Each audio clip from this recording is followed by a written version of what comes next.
1 लाख से भी ज्यादा लोग एक साथ राष्ट्रगान गाते हैं और जो एक रिकॉर्ड बन जाता है और जिसे Guinness book of world record में भी लिखा जाता है। ऐसा तब हुआ था जब 6 मई 2013 को लखनऊ के बाहर लाखों लोग इकट्ठा हुए थे और सब लोग भारत माता की जय के नारे लगा रहे थे।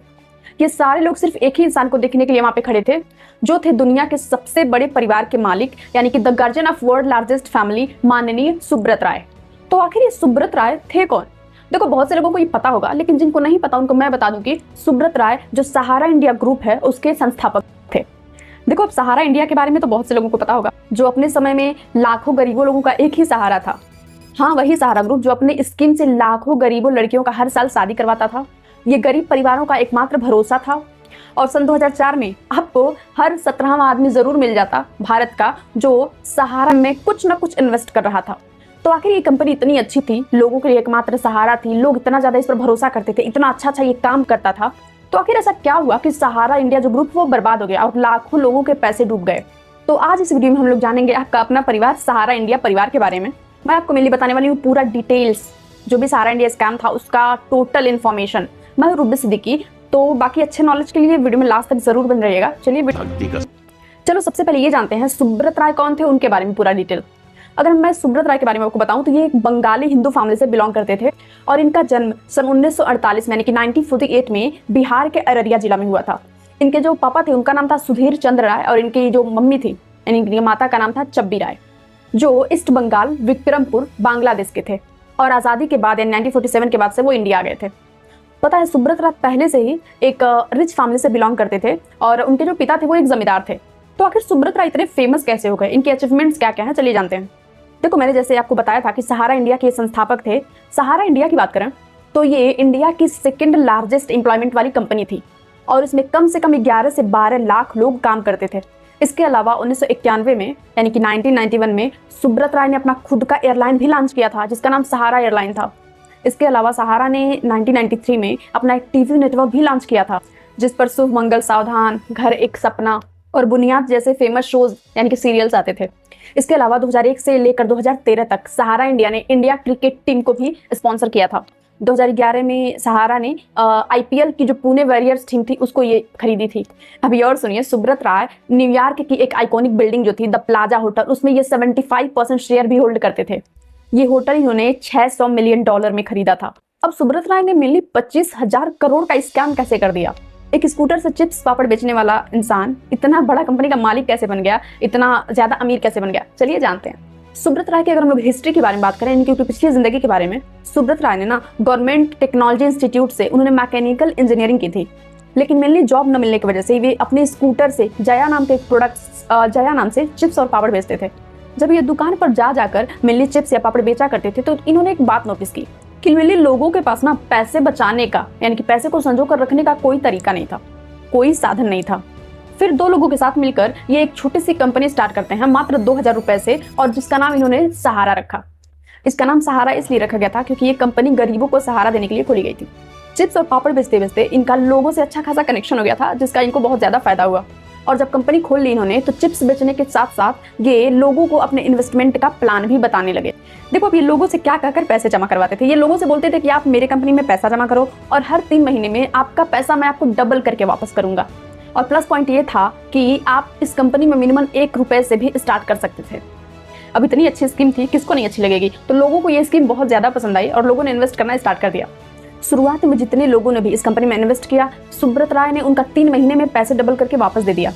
अब धीरे धीरे मिलनी ये बात फैलने लगी कि 3 महीने में पैसे डबल हो जा रहे हैं, ठीक है। और इनका मिलनी भरोसा बढ़ने लगा, लोगों का जो सहारा कंपनी था उस पर भरोसा बढ़ने लगा। और ये भरोसा जो था इस हद तक बढ़ गया कि 100 रुपए कमाने वाला व्यक्ति भी सहारा में कुछ न कुछ इन्वेस्ट करता था। अब सवाल ये था कि सिर्फ 3 महीने में सुब्रत राय लोगों का पैसा डबल कैसे करते थे। तो चलिए जानते हैं कि पैसे डबल होते कैसे थे। मिलनी जो सहारा इंडिया था उसकी बिजनेस स्ट्रेटजी क्या थी, चलो समझते हैं। देखो, मैं इसको अच्छे से एग्जांपल लेकर बताती हूँ। मान लीजिए कोई आदमी 500 रुपए 1 जनवरी को इन्वेस्ट करता है। अब सुब्रत राय को इससे 3 महीने बाद यानी कि 1 अप्रैल तक ये पैसा डबल करके उसको वापस करना था। अब सुब्रत राय 3 महीने बाद यानी कि 1 अप्रैल से 2 दिन पहले तक किसी और से 500 रुपए जमा करा लेते थे। अब जो अप्रैल में जमा किए हुए आदमी का पैसा था उसको वो डबल करके जनवरी में इन्वेस्ट किए हुए आदमी को दे देते थे। अब जब दूसरे आदमी का जब टाइम पीरियड खत्म होता था, उसको पैसा डबल करके देना होता था, तो किसी तीसरे से पैसे लेकर उसको दे देते थे डबल करके।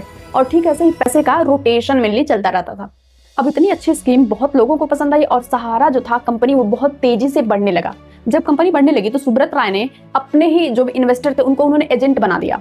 यानी कि वो बोलते थे कि अगर आप लोग पैसे इन्वेस्ट कराते हो किसी और से तो उसका आपको कमीशन मिलेगा। और यही मेनली नेटवर्क मार्केटिंग में भी होता है, लेकिन नेटवर्क मार्केटिंग में मेनली कोई प्रोडक्ट्स होता है जो सहारा में नहीं था।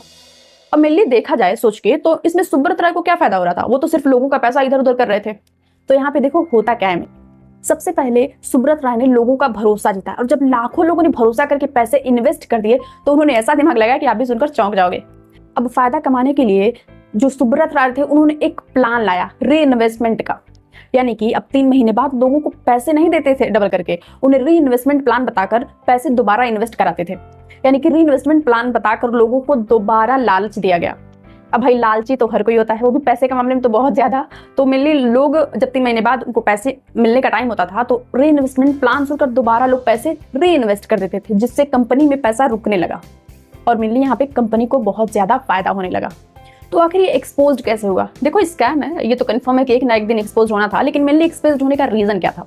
1996 में जब सहारा इंडिया के ऊपर उंगली उठने लगी तो लखनऊ में पोस्टेड प्रश्नजीत सिंह जो इनकम टैक्स डिपार्टमेंट में असिस्टेंट कमिश्नर थे, उन्होंने मेनली सहारा के सभी डिपॉजिट्स के डिटेल्स मांगी। इनकम टैक्स ऑफिसर प्रश्नजीत सिंह ने सहारा को एक लिस्ट भेजी थी जिसमें बहुत सारे सांसद और विधायकों के नाम थे और वो मेनली ये जानना चाहते थे कि जितनी भी लिस्ट आई है इन सब लोगों ने सहारा इंडिया में कितना डिपॉजिट किया है, कितना पैसा इन्वेस्ट किया है। ऐसा इसलिए किया गया था क्योंकि उनको लगता था यानी कि इनकम टैक्स वालों को कि जो भी सहारा इंडिया कंपनी है उसके पीछे जरूर पॉलिटिशियंस का हाथ है। सुब्रत राय ने शुरुआत में इस कदम का कोई जवाब नहीं दिया, यानी कि लिस्ट देखने के बाद उन्होंने कोई जवाब नहीं दिया, लेकिन कुछ दिन बाद इन्होंने बहुत बड़ा कदम उठाया। 15 फरवरी 1997 में सहारा इंडिया ने एक फुल पेज एड छपवाया जिसमें बहुत बड़े बड़े नेताओं के नाम भी थे, जैसे कि अटल बिहारी वाजपेयी, पीवी नरसिम्हा राव और कई सेंट्रल मिनिस्टर्स के भी नाम थे, जैसे कि मुलायम सिंह यादव, मिनी प्रसाद वर्मा, मनमोहन सिंह और गुलाम नबी आजाद जैसे नेताओं के नाम भी शामिल थे। और सुब्रत राय ने मेनली ये भी बताया एड में कि ये सारे लोग उनके डिपोजिटर हैं और पिछले 2 साल में 400 करोड़ से ज्यादा डिपॉजिट किए हैं।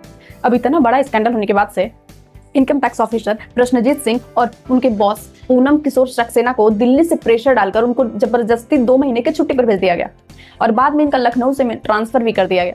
अब यहाँ तक तो सुब्रत राय की मेनली चाल कामयाब हो गई क्योंकि उनकी पहुंच बहुत ज्यादा थी। इनके स्कैम का खुलासा तब हुआ जब सुब्रत राय सहारा इंडिया जो कंपनी थी उसका आईपीओ लाना चाहते थे और उसको शेयर मार्केट पर लिस्ट कराना चाहते थे। 3 सितंबर 2009 को सहारा इंडिया ग्रुप की एक कंपनी प्राइम सिटी ने सेबी के पास आईपीओ के लिए DRHP यानी कि प्रारंभिक पंजीकरण दस्तावेज फाइल की। जो DRHP फाइल होती है ना, वो एक डॉक्यूमेंट की पूरी कॉपी होती है जो सेबी को दिया जाता है कंपनी को लिस्ट कराने के लिए मार्केट पर। और मेनली जो DRHP फाइल होती है ना, उसमें किसी भी कंपनी की स्टार्टिंग से लेकर पूरी इंफॉर्मेशन होती है, पूरी उसकी कुंडली होती है। इसके बाद 4 जनवरी 2010 को रोशन लाल नाम के एक व्यक्ति ने हिंदी में एक नोट लिखकर भेजा कि सहारा ग्रुप की 2 कंपनी, पहली सहारा इंडिया रियल एस्टेट और दूसरी सहारा इंडिया इन्वेस्टमेंट कॉर्पोरेशन, इन दोनों कंपनियों ने अपने इशू बॉन्ड से ज्यादा फंड रेज किए हैं जो रूल के मेनली अगेंस्ट है, यानी कि इलीगल है। लेकिन नेशनल हाउसिंग बैंक के पास इस तरह के केस को इन्वेस्टिगेट करने का कोई रीजन नहीं था, मतलब अलाउ नहीं था उनको। तो इन्होंने ये जो नोट्स था उसको भेज दी सेबी के पास। अब सेबी ने जब जांच किया तो उसको भी कुछ गड़बड़ लगा।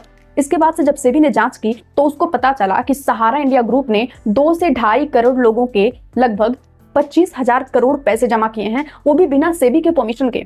इतना सब जानने के बाद से सेबी ने तुरंत एक्शन लिया और 24 नवंबर 2010 को सहारा ग्रुप को एक नोटिस भेजा गया। उस नोटिस में ये था, उनको वार्निंग दी गई थी कि अब आप पब्लिक से किसी भी तरह का कोई पैसे जमा नहीं कराएंगे। और दिसंबर 2010 को सेबी ने ये जो पूरा मामला था उसको इलाहाबाद हाईकोर्ट को भेजा और उन्होंने इलाहाबाद हाईकोर्ट से ये मांग की कि सेबी को अपनी तरह से इन्वेस्टिगेशन करने का हक दिया जाए, मतलब अधिकार दिया जाए। लेकिन सुब्रत राय का वहां भी अच्छा खासा पकड़ था और सेबी को वहां पे कुछ हासिल नहीं हुआ।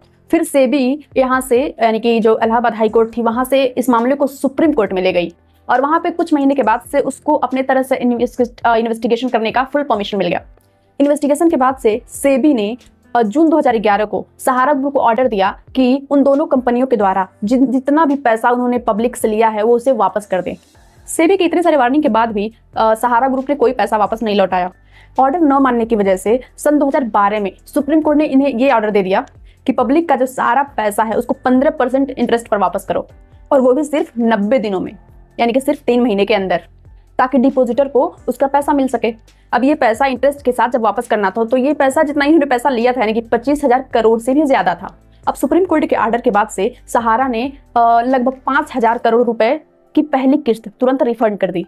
पैसे रिफंड करने के अगले ही दिन सुब्रत राय ने एक स्टेटमेंट दिया कि बाकी का और जो पैसा है उसको कैश में रिफंड कर दिया गया। अब यह बात सुप्रीम कोर्ट और सेबी को हजम नहीं हुई कि इतना सारा पैसा कैश में कैसे रिफंड हो जाएगा। इसके बाद 20 फरवरी 2014 को पूरे देश के लोगों को पता चलता है कि उनका जो पैसा था वो सहारा ग्रुप में डूब गया। इसके बाद सुप्रीम कोर्ट के आदेश पर लखनऊ पुलिस ने सुब्रत राय को अरेस्ट कर लिया और अरेस्ट होने के बाद से लगभग 2 साल से ज्यादा समय तक वो सुब्रत राय तिहाड़ जेल में बंद रहे। उसके बाद से मई 2016 में वो पैरोल पर बाहर आ गए और अपने दूसरे काम में बिजी हो गए, अपनी जिंदगी जीने लगे। तो गाइज ये था द ग्रेट सहारा स्कैम के बारे में फुल इन्फॉर्मेशन। तो ये था टोटल स्कैम। आई होप आपको अच्छे से समझ में आया हो, क्योंकि इस वीडियो में मैंने मेनली फुल इन्फॉर्मेशन देने की कोशिश की है, कुछ भी नहीं छोड़ा है। तो इस वीडियो को अगर आपको पसंद आया हो तो लाइक, शेयर, कमेंट और सब्सक्राइब जरूर कीजिएगा और नेक्स्ट वीडियो के अपडेट के लिए बेल आइकन जरूर प्रेस कीजिएगा। बाकी मिलते हैं इसी तरह दूसरे अमेजिंग वीडियो के साथ। तब तक के लिए बाय बाय और थैंक यू फॉर वॉचिंग।